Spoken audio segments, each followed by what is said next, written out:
이런 게 정말 다 그거예요. 그래서 나 이걸 보면서 느낀 게 뭐냐, 이 워셔스키 자매, 이젠 형제가 아니죠, 이 워셔스키 자매는 정말 연구를 많이 한 사람이구나 라는 생각을 했어요. 와, 어떻게 이런 거를, 이러한 그 고대 그 종교 체계를 영화할 수 있었을까, 진짜 놀랐어요. 근데 이 네오가 잠잘 때 메시지를 보낸 사람 있잖아요. 웨이크업 네오 하면서 이 메시지를 보낸 사람이 누굽니까? 모피우스예요. 그쵸? 이 모피우스의 정체가 뭔가 하는 겁니다. 모피우스를 만나러 갈 때 이렇게 계단을 타고 올라가는 게 나옵니다. 이거는 이제 유대교의 개념, 이제 불교의 깨달음 이런 것과 관련이 있는데, 카발라에 일단 유대교. 이게 보시면은 이 가운데 있는 거 가부좌 틀고 앉아 있지만 저거 유대교입니다. 유대교는 불교에 가까운 종교예요. 물론 기독교가 유대교에서 파생돼서 나갔지만은 유대교는 불교에 가깝습니다. 네. 왜냐면은 기독교라는 거는 서양인들이 이스라엘을 멸망시킨 다음 가져가서 만든 종교거든요.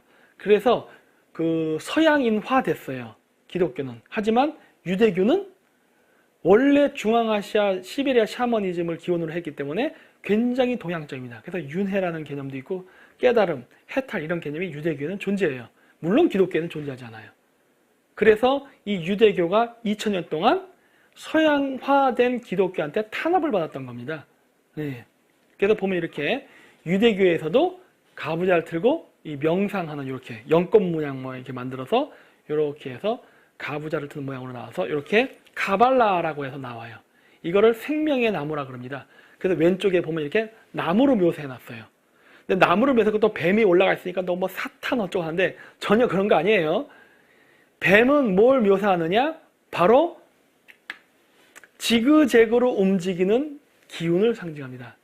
인간에서 그 하늘과 지구와 인간은 같다라는 개념이 있어요. 이게 바로 천지인사상. 좀 이따 뒤에서 제가 얘기할 건데, 하늘에는 은하수가 있고 그 최상점에 북극주성이 있다면 인체에는 바로 척추가 있고, 이게 은하수의 역할을 하나 믿는 거예요. 그리고 여기 최초 북극성의 위치에다가 여기 뭐야 이게 뭐죠, 이게 정수리 이게 있다, 이런 개념이 있어요. 그리고 지구는 가이아, 어머니 별이라고 그러잖아요. 그래서 이 어머니 대지를 태양이 지그재그로 움직이고 간다고 생각해요. 그래서 그걸 뱀 혹은 용으로 묘사하는 겁니다. 그래서 이렇게 묘사하는 것이지 뭐 뱀 이런 거 아니에요. 그래서 이렇게 보면은 카발라에도 보면 오른쪽에 이렇게 뱀이 묘사가 되고 전기로 묘사가 되죠. 이렇게 지그재그 움직이거든요. 예. 그렇게. 그래서 이게 자기가 그래서 이게 바로 불교의 7개의 차크라와 같은 개념으로 쓰입니다. 근데 보시면은 이 카발라에서, 유대계에서 얘기하는 카발라는 10개예요. 10개. 그래서 10개의 태양이라고도 합니다. 근데 불교에서는 7이에요. 7개의 차크라라는 얘기를 한단 말이에요. 그러면 불교에서 얘기하는 7개의 차크라와 유대계에서 얘기하는 10개의 그 태양은 다른 거냐는 거예요. 둘 다 인체에 비교했단 말이에요. 하는 꼴새도 비슷해요. 가부좌를 틀고 있고 모양도 비슷해. 그럼 왜 이게 다르냐? 이것은 바로 어느 쪽에 집중해서 보느냐입니다. 유대교에서는 10개가 되는 이유는 바로 이게 인체에 맞춰져 있기 때문에 그래요.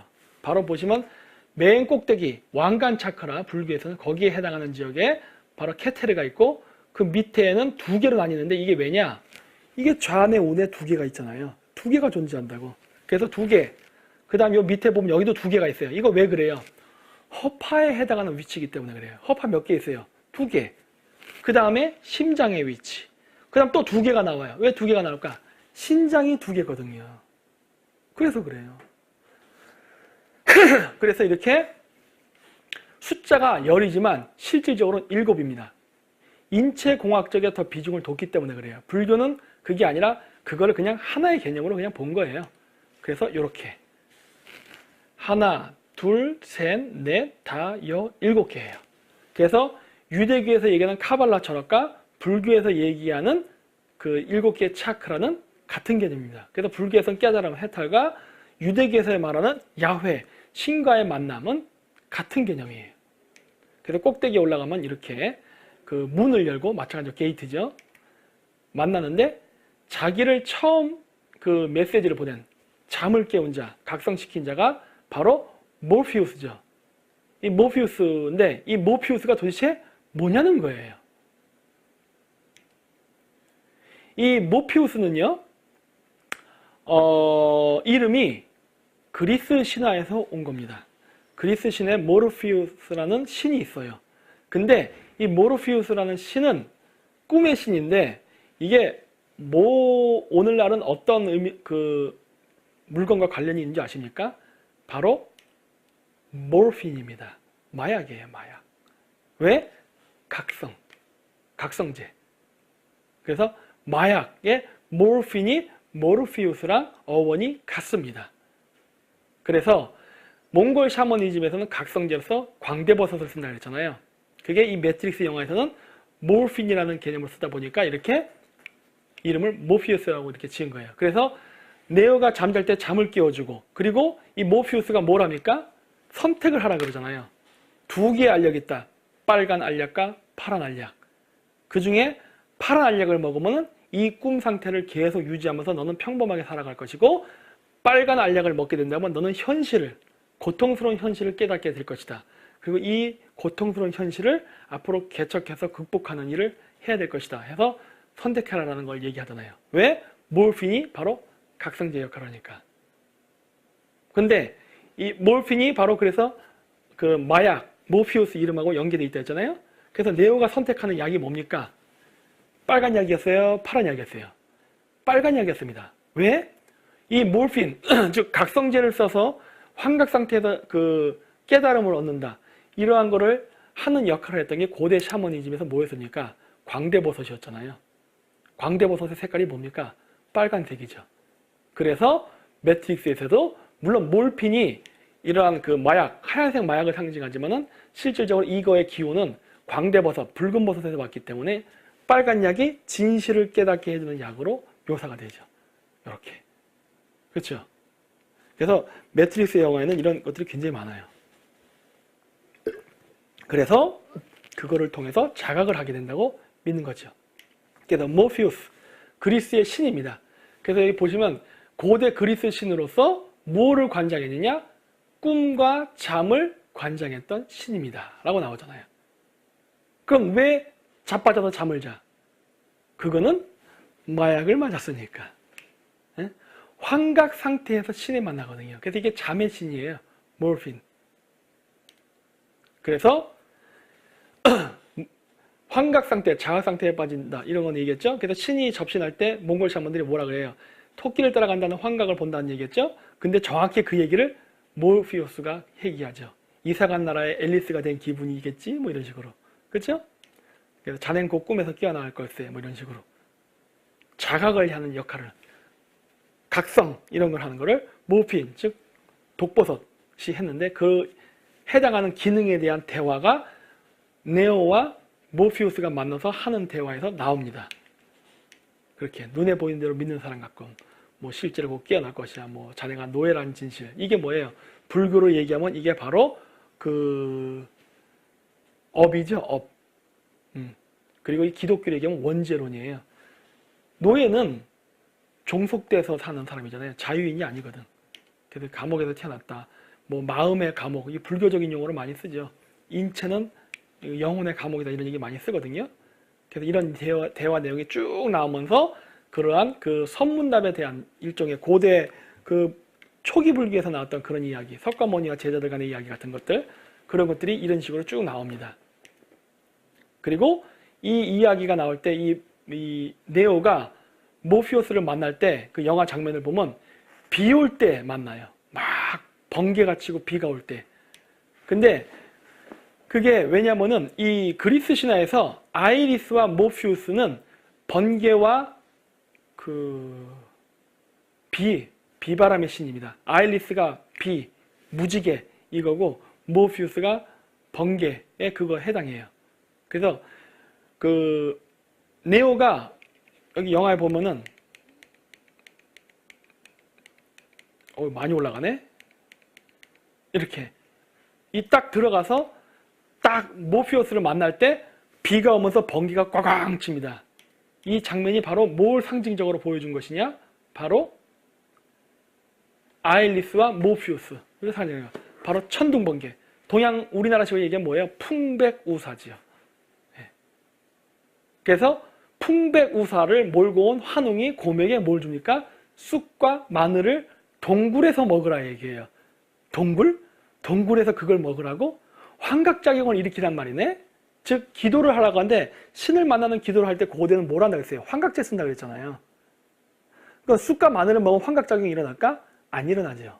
근데 거기서 무슨 얘기를 합니까? 우리나라 단군 신화에서는 100일 동안 기도하라는 얘기가 나오거든요. 근데 제가 이 이야기를 보면서 그 추측하는 건 뭐냐면 그 한웅이 얘기했던 100일 동안의 기도라는 거는 아마 쑥과 마늘을 가지고 어떻게 그 숙성시켜 갖고 그 숙성된 그거를 먹고 기도하는 걸 말할 겁니다. 아마. 왜냐? 그 모든 과일은 숙성시킬 수 있는 거 아시죠? 그러니까 발효. 발효되면 어떻게 됩니까? 술이 되죠. 술 마시면 어떻게 돼요? 뿅가지. 마약하고 똑같은 효과가 일어난다고요. 그래서 그 100일은 아마 쑥과 마늘을 발효시켜서 술을 만드는 기간하고 관련이 있을 겁니다.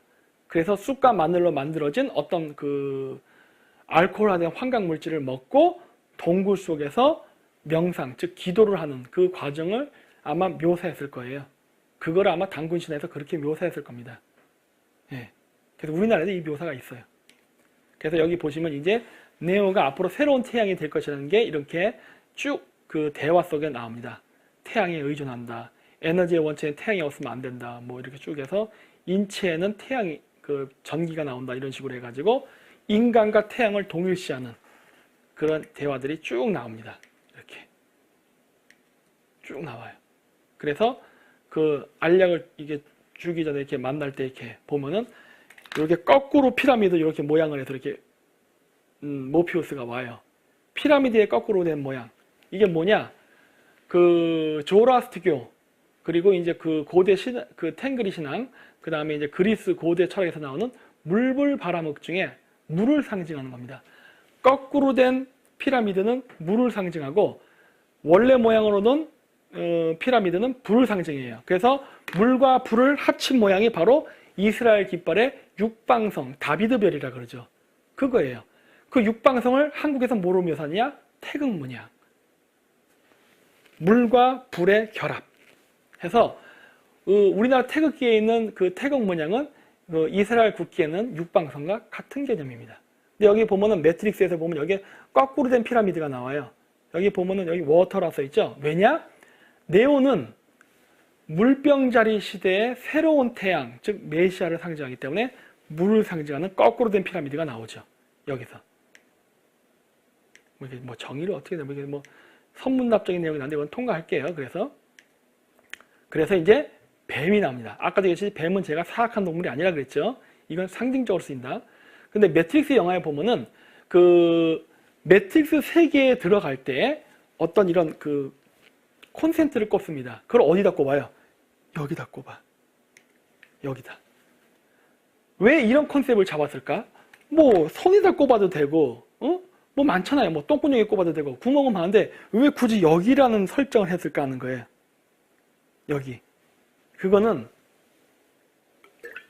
다시 그 유대교의 카발라로 돌아가야 됩니다. 카발라에는 10개의 태양이 존재합니다. 아까 얘기했죠. 근데 10개의 태양이 존재하는데 10개의 태양 외에 하나가 더 있어요. 그 중간 지역. 다스라고 합니다. 다스. 여기 보시면 다스라고 저기 그림되어 있죠? 이 부분이에요. 이 다스가 인체에서 어디에 해당하냐? 목에 해당합니다. 이 다스는 여기 보시면은 백과사전 여기도 나오지만은 히브리 언어로 나오는 거로 이게 그 유대교 신비주의에서 카발라에서 다스라는 것은 여기 그 텐 셀피로트라고 돼 있죠. 이게 10개의 셀피로트라는 건데 이게 이 원을 말하는 거예요. 그 태양이라고도 얘기하는데 이 10개 생명나무 즉 인체에 연결된 이 모든 그 기관을 연결하는 그 지점이라는 걸 상징해요. 즉 매트릭스라는 세계 즉 어떤 그 우주관에 들어갈 때 그 키는 바로 이 모든 10개를 연결해서 딱 들어갈 수 있는 코너 다스를 통해서 들어간다라고 얘기하는 거예요. 네. 왜냐? 지금 이 영화의 기반은 뭐다? 너는 지금 꿈속에서 헤매고 있다. 이 꿈을 깨어나서 자각을 해야 된다는 얘기를 많이 하잖아요. 자각. 그러다 보니까 그 자각을 하는 그 지점이 바로 여기입니다. 여기를 통해서 모든 신체의 그 연결이 되면서 자기가 그걸 깨어난다라는 걸 의미하거든요. 그래서 매트릭스 영화에 보면은 이 꿈의 세계에 들어갈 때 그 코드를 꼽는 위치가 바로 카발라의 다스라는 지점, 즉 인체의 목이죠. 그래서 매트릭스 영화에서도 이렇게 목에다가 연결 콘센트를 딱 꼽으면서 매트릭스 세계로 탁 들어갑니다. 그렇죠? 그리고 이러한 것들을 이제 뭐 만드는 이제 파생적인 문화들이 있는데 거기에 바로 크리스마스 추리예요. 크리스마스 추리. 크리스마스 추리의 마블이죠. 이거 태양을 상징해요. 별, 태양. 그래서 삥삥삥삥삥삥 돌게 해놨잖아요. 이게 지구에서 태양이 이렇게 요동을 치면서 가는 그걸 상징하거든요. 예. 맨 위의 별은 북극성을 상징합니다. 뭐 이런 것들. 그래서 이거를 나무에서 우주목이라 그러죠. 그래서 카발라에서도 뭐라고 합니까? 여기 보이면 나오지만 여기 생명의 나무라고 하잖아요. 생명의 나무. 우주목이에요. 그거를 이렇게 크리스마스 추리로 묘사하는 겁니다. 이게 우리나라에서 당목이라고 해서 이 나무에다가 이렇게 막 장식하는 거 있죠. 그거예요. 그게 크리스마스 트리예요. 그게. 그리고 왼쪽에 레이디 가가 등 뒤에다 이렇게 장미를 그려놨죠. 이 변태 같은 여자. 얘는 이 고대 샤머니즘 철학을 오히려 망치려는 여자인 것 같아. 예, 그래서 이상하게 자꾸 왜곡해서 보여주더라고요. 나쁘게 보여주려고 그러고. 근데 뭐 그런 건 아니에요. 그래서 제가 가운데 이게 번개 모양 이렇게 해놓은 거 있죠? 레이디 가가 이 팔뚝에 보면 저 번개 문양이 있습니다. 노래하는 것 중에. 그게 저 카발라 저거 상징하는 거예요. 예, 이렇게 되는 거. 그래서 우주에 이렇게 우리가 그 하늘의 밤하늘의 별을 보면 태양이 뜰 때 한 달에 황도 12궁 별자리를 하나씩 지나갑니다. 그래서 여기 보시면은 뭐 에이프릴의 아이리스 양자리, 타우루스 황소자리 때는 5월 뭐 이런 식으로 이렇게 써 있잖아요. 이렇게 해서 매달 태양이 황도 12궁 12개의 별자리를 지나가면서 이렇게 지나가는데 그거를 이렇게 시간을 관측하면요. 태양이 이렇게 지그재그로 파동치는 것처럼 보여요. 이렇게. 이 하늘을 보고 그 고대인들이 이 모습을 보고서 용이 여의주를 물고 이렇게 움직인다라는 말을 만든 거예요. 진짜 용이 여의주를 물고 어딜 날아갑니까? 그런 게 아니지. 이 태양이 움직이는 현상을 보고 만든 거예요. 그래서 하늘에는 태양이 지그재그 움직이고 땅에는 태양의 기운이 이렇게 지그재그로 움직인다. 그리고 인간의 몸속에는 이 척추가 은하에서 해냈잖아요. 이 동맥과 정맥이 위아래로 서로 피가 움직이면서 자기장이라는 게 발생합니다.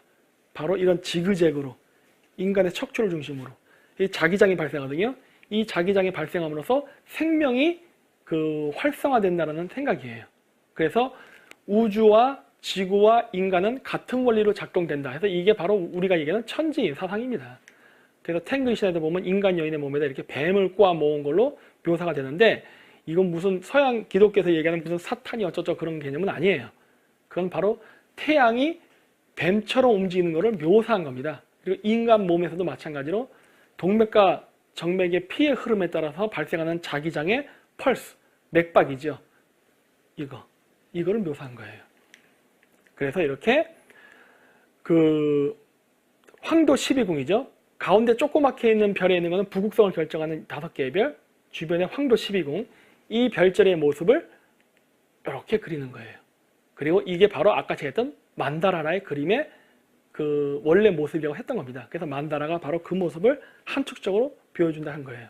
근데 이게 시간이 흐르면서 점점 인격 신화되다 보니까 이 만다라를 형이상학적으로 그리는 게 아니라 이렇게 인격 신화합니다.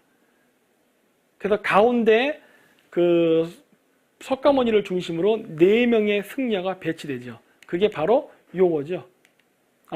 여기 있겠는데 여기 보시면은 아까 앞쪽 황도 12궁에서 보여드렸을 거예요. 12개의 별자리 중에 우주의 봄, 여름, 가을, 겨울을 나누는 4개의 게이트, 즉 4개의 별자리 있댔잖아요. 그게 뭐예요?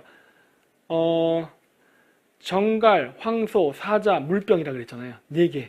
그게 바로 4개의 별자리를 이렇게 상징을 놓고 그게 4명의 승려로 이렇게 묘사된 거예요. 혹은 사천왕으로 묘사합니다. 그리고 기독교에서도 마찬가지로 똑같죠.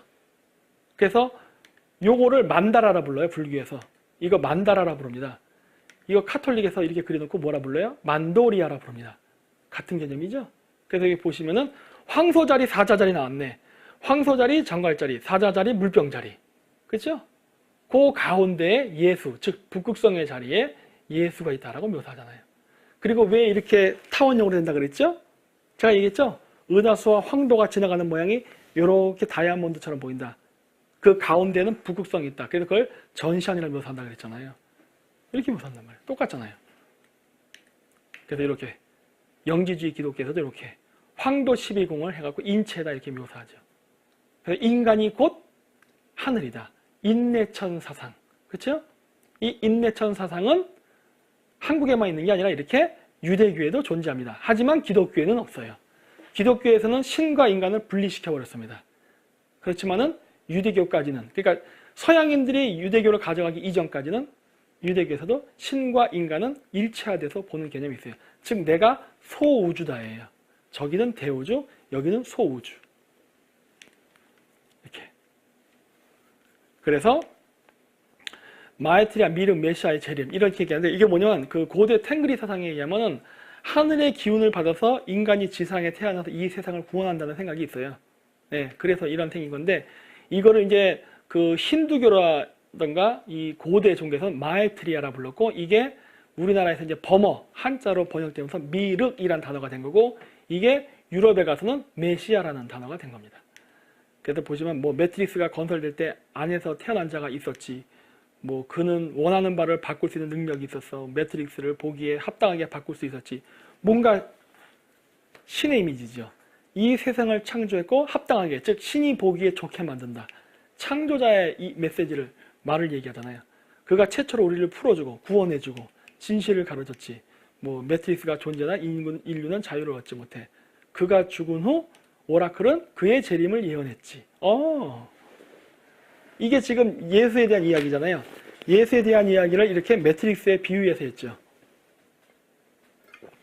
근데 사실은 이건 예수에 대한 이야기만은 아니에요. 이거 원래 고대 태양의 부활을 얘기하는 탱그리 사상의 이야기. 근데 그 얘기했던 게 바로 오라클입니다. 오라클이 뭐예요? 무녀 아니에요. 무당.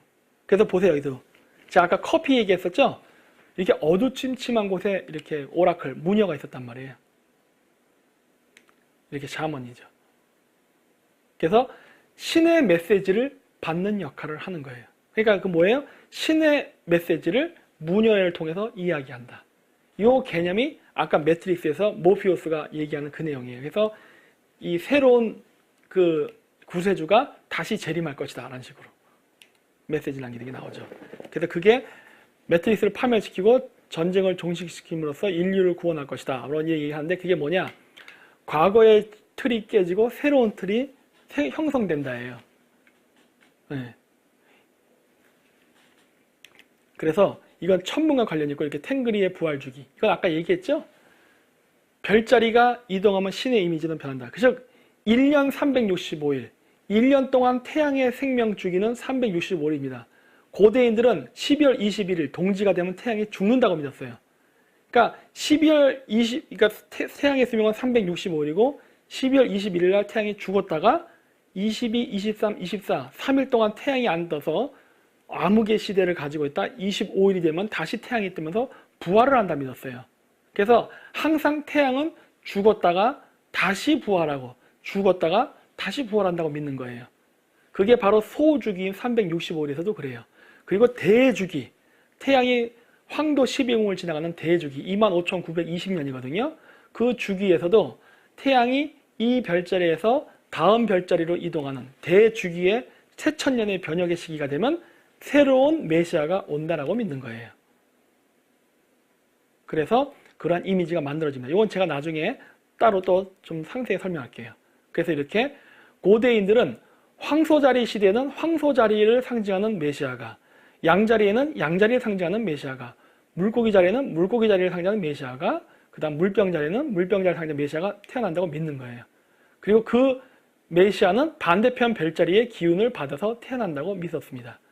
그래서 여기 보면은 황소자리의 기운을 받아 태어난 메시아는 정갈자리의 영향을 받는다 해요. 근데 보면 여러분 그 헐리우드 영화 중에 보면 정갈왕 있죠? 스콜피온 킹 이런 거. 그게 뭐예요? 황소자리 시대의 이집트의 파라오의 이야기예요. 양자리, 천칭. 그래서 보면 뭐 과거에 죄를 지면 뭐 죄를 이렇게 뭐 무게를 진다 이런 얘기 나오죠? 물고기 자리는 처녀. 그래서 제가 얘기했잖아요. 지금 AD 1년서부터 현 시대까지 있었던 모든 건국의 종교의 창시자는 처녀 수태다. 왜? 처녀 별자리의 기운을 받고 태어나니까. 이제부터 있을 물병 자리에 그 어떤 신의 이미지는 사자 자리의 이미지로 나타난다. 사자의 심장. 좀 이따 얘기할 거예요. 그래서 12월 25일이 태양이 탄생하는 날입니다. 네. 그래서 12월 25일은 기독교에서도 다 얘기하잖아요. 이건 예수의 탄생일이 아니라 태양의 부활을 기념하는 날입니다. 그래서 청성강님 이렇게 한다고 믿는 거예요. 하늘로부터 까마귀. 그래서 매트릭스에 보면 모든 캐릭터들이 검은색 옷을 입고 있죠. 까마귀이기 때문에 그래요. 그래서 까마귀가 하늘을 나는 형상을 모방해서 만든 게 바로 십자가예요. 이렇게. 그래서 카자흐에 있는 케레이족들, 한국말로 결해 혹은 고려, 가라, 가야라는 소리죠. 얘네들은 바로 까마귀를 상징하는 부족입니다. 바로 제사장 부족이라는 소리예요. 신과 인간을 연결하는. 그래서 보면 그 중앙아시아 샤머니즘의 탱그리 사상, 하늘의 신이 어떻게 지상의 인간의 반신반인으로 태어나는가라는 신화를 보면 오즈라고 해서 신이 지상으로 이렇게 내려오는데 어떤 뜻을 펼치기 위해서 내려올 때는 인간의 여인의 몸을 빌려서 탄생해서 인간의 지도자가 되고 이 모든 일이 끝나면 다시 하늘로 승천한다고 믿는 거예요. 그리고 이것을 계속 반복한다고 믿는 겁니다. 그거를 상징적으로 보여주는 게 십자가예요. 근데 이거 기독교랑 똑같죠? 왜? 이 사상이 그대로 들어갔기 때문에 그래요. 그랬고 그 지상의 지도자는 바로 하늘의 남성신과 여성신이 합궁, 즉 일식, 월식을 통해 태어난 자라고 보는 거예요. 근데 그 자식이 뭐라 그런댔죠? 금성이라고 그랬잖아요. 태양 주변을 가까이 이렇게 도는. 그래서 그 금성이라고 부르는데 이게 왜 중요하냐? 이 몽골 깃발 중에 이 초생달과 금성이 있습니다. 그걸 소연보라 불러서 소연이라 그래요. 그 소연이라는 말은 그 히브리 단어로는 솔로몬, 살만, 숄판, 그게 샤먼이라는 단어랑도 연결돼요. 샤만이라고도 하고 그게 고구려의 세계는 졸본, 철몬, 주몽, 그리고 또 하나 더 있습니다. 일본, 재팬. 저것도 있어요. 그래서 그게 뭐냐? 바로 금성을 상징합니다. 몽골 말로 철몬이 금성이에요. 금성은 뭐다? 하늘의 남성신과 여성신의 결합으로 태어난 자라는 소리예요. 금성이죠. 그래서 그 지배자를 금성이라 불러요. 그리고 그렇게 했기 때문에 인간과 신을 연결하는 매개자가 지도자라고 그랬잖아요. 그게 샤먼이잖아요. 그 샤먼이라는 단어 자체가 금성이라는 단어에서 온 거예요. 신의 아들. 근데 일본이라는 글자는 뭐예요? 해일자의 근본 본자죠. 태양의 근본. 태양이 근본으로 가면 뭐가 됩니까? 금성이거든요. 금성이 성장해서 태양이 된다고 믿는 거거든. 그래서 일본의 국호인 일본이란 말도 바로 졸본과 관련이 있습니다. 왜? 일본의 토치 계급은 부여족으로부터 갔거든요. 졸본 부여로부터. 그래서 졸본이라는 단어의 변형된 발음. 졸본은 골본, 홀본 이렇게 여러 가지 발음이 있거든요. 홀본이 일본어로 변한 거예요. 예. 그리고 그 사람들은 바로 이렇게 금관을 썼죠. 그래서 이 매트릭스에 나오는 이야기에서 나오는 그 어떤 그 신앙 메시아적 사고 방식은 그 세계관은 그 고대 샤머니즘 종교관하고 관련이 있는데 그 고대 종교관은요 두 가지가 존재했습니다. 그게 뭐냐? 첫 번째는 북극성 신앙이에요. 아까 있던 은하수. 은하수를 타고 그 북극성 신을 만난다. 하나님을 만난다. 천국의 계단을 올라가서 야훼를 만난다. 이런 얘기를 했잖아요. 그래서 이 북극성 신앙에서는 하나의 유일신, 전시안에 해당하는 하나의 신이 있고 그 신을 만나고 왔다 갔다 한다는 개념이에요. 그래서 이게 바로 수직적 관계입니다. 신과 인간이 서로 이렇게 수직적 관계로 있는 거예요. 그러면서 왔다 갔다 한다고 해서 이거를 바로 불교에서는 뭐라 그래요? 북극성에서부터 인간의 생명이 온다고 믿는다고 했잖아요. 그러니까 생명이 북극성부터 내려왔다 죽으면 다시 올라가고 다시 내려왔다 올라가고 내려갔다 올라가고 즉 반복된다고 보는 거예요. 그래서 이걸 불교에서는 이거를 윤회라고 하는 거예요. 그래서 윤회관이라고 하는 거예요. 그래서 이 북극권은 지구가 23.5도 기울었기 때문에 북위 90도는 정확하게 북극을 지향하고 있지 않습니다. 기울었기 때문에 기운 만큼 이적이 수직이에요. 여기가 진북 방향이에요. 진북 방향은 어디냐? 북위 90도 빼기 23.5도 해서 여러분들이 맨날 악마의 숫자라고 얘기하는 6662입니다. 북위 66.6도예요. 여기가 북극성의 기운을 가장 많이 받는다고 믿는 지역이에요. 근데 이 지역이 바로 술록의 거주지입니다. 그래서 북극성 신앙을 가진 사람들은 술록의 뿔을 써요. 신라 왕관도 술록 뿔 쓰죠. 그래서 이렇게 북극성 신앙은 상하 관계를 갖습니다. 그래서 신라에는 골품 제도가 있었습니다. 신분 계급을 나누죠. 북극성을 중심으로 한 가운데 왕, 북극성보다 좀 먼 곳의 귀족, 좀 더 먼 곳의 평민, 더 먼 병반은 노예라고 보는 거거든요. 그게 바로 북극성을 중심으로 보는 세계관, 우주관이 인간 세계의 정역이 되면서 인간의 신분제도를 만들어내죠. 그래서 여기서 북두칠성은 무엇을 상징하냐면 바로 하느님인 북극성과 인간을 연결하는 매개자의 별로서 그 역할을 한다고 믿었습니다. 그래서 우리나라에 맨날 절 뒤에 가면 산신각 이런 거 있죠? 이런 데 가면은 칠성각이 있잖아요. 그 칠성각이 칠성, 즉 북두칠성을 상징해요. 북두칠성은 지상의 인간과 하늘의 북극성, 즉 하나님을 연결하는 연결 매개자라는 개념으로 이렇게 생각이 됐어요. 그래서 숫자 7이 나옵니다. 그래서 이 북두칠성 자체가 국자처럼 생겨서 선녀 나무꾼에도 보면은 선녀가 날개 옷을 달고 이렇게 하늘에 승차할 때 두레박을 타고 올라간다는 얘기가 나와요. 그 두레박이 북두칠성을 상징합니다. 그래서 두레박을 타고, 즉 북두칠성을 타고 하늘로 올라가서 북극성, 즉 천국에 올라간다라는 이야기가 만들어진 거예요. 그래서 북극권, 북위 66.6도에는 이렇게 술록이 있습니다. 그래서 옛날 때 왕들은 하얀 술록을 탔어요. 하얀 술록을. 왜? 북극성 신앙이니까. 북극성 신앙에서 최고의 지도자, 신의 이미지는 흰색이기 때문에 하얀색 술록을 탔어요. 그랬고 이 술록불을 잘 보세요. 이 술록불을 잘 보시면은 요 오른쪽에 크게 요 된 거, 요 문양 오른쪽에, 그리고 왼쪽에 보면 길게 가지처럼 뻗어 있죠. 그 술록 뒤쪽에 길게, 그게 바로 뭐냐? 신라 왕관입니다. 신라 왕관 우리가 출자 모양이라고 하죠. 출자가 아니라 술록의 앞에 뿔머리예요. 이거 보세요. 이거 앞에 오른쪽 그림 딱 보면 누가 봐도 이거는 출자 모양으로 보이죠. 이게 앞에 형상화된 거고, 이 신라 왕관 뒤쪽에 있는 이 모양은 바로 술록의 뒷뿔, 저거를 형상화한 거예요. 똑같죠. 술록의 뿔을, 고대에는 이 북위 66.6도에 살던 북극성 신앙을 이렇게 관장했던 하얀색 옷에 하얀색 술록을 탔던 샤만들이 이 술록의 뿔을 이렇게 머리에 썼다고요. 그래서 자기가 북극성 신과 중간에 매개자의 역할을 한다는 개념으로서 상징적인 의미로 술록의 뿔을 썼는데, 인류의 문명이 발달하면서 이 술록뿔을 쓰는 게 아니라 그 발달된 제철, 재련 기술을 가지고 황금을 녹여가지고 이렇게 왕관을 쓴 거예요. 이게 바로 신라의 왕관입니다.